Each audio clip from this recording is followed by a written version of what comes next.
Le secret de longévité d'Ange Porteux, c'est ça. Le grand air, les mouettes, l'océan et la pêche, qu'il pratique encore à l'âge de 102 ans. C'est la pêche qui me fait arriver jusque-là. Je pense pas à mourir. Je pense à la pêche, c'est tout. Autrefois, Ange taquinait le poisson à flanc de falaise.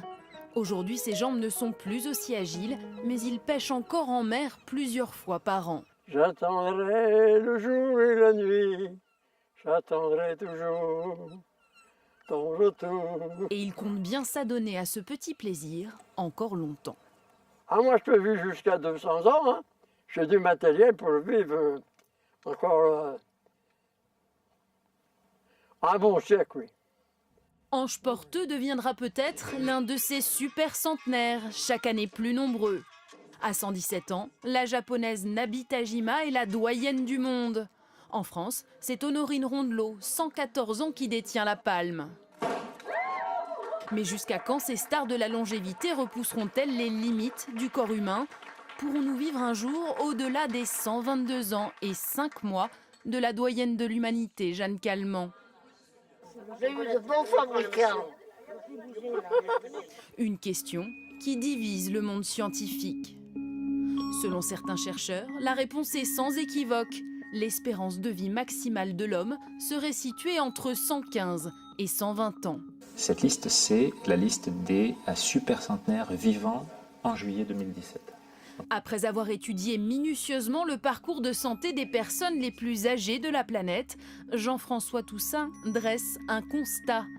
Même si notre espérance de vie a considérablement augmenté depuis le 19e siècle, passant de 30 à 80 ans, notre âge limite, lui, n'a progressé que de 10 ans et stagne depuis 1995.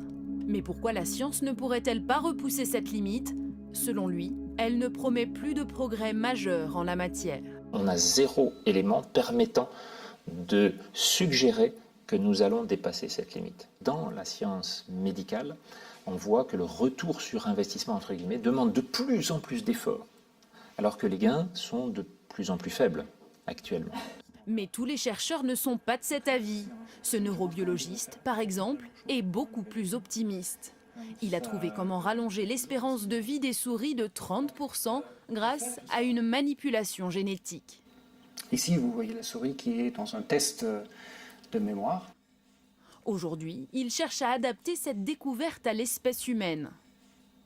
Nous connaissons de mieux en mieux la biologie du vieillissement. Et viendrait le jour où on arrive à manipuler la longévité d'une espèce, et inclus l'homme, de façon très importante, pour la rendre, pour la doubler, pour la tripler. Mais c'est dans très longtemps.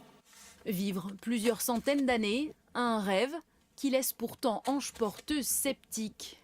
Ça dépend de quel état on est. Si on est en bon état, c'est la vie, mais si on n'est pas envie d'être, ben, il faut mieux mourir.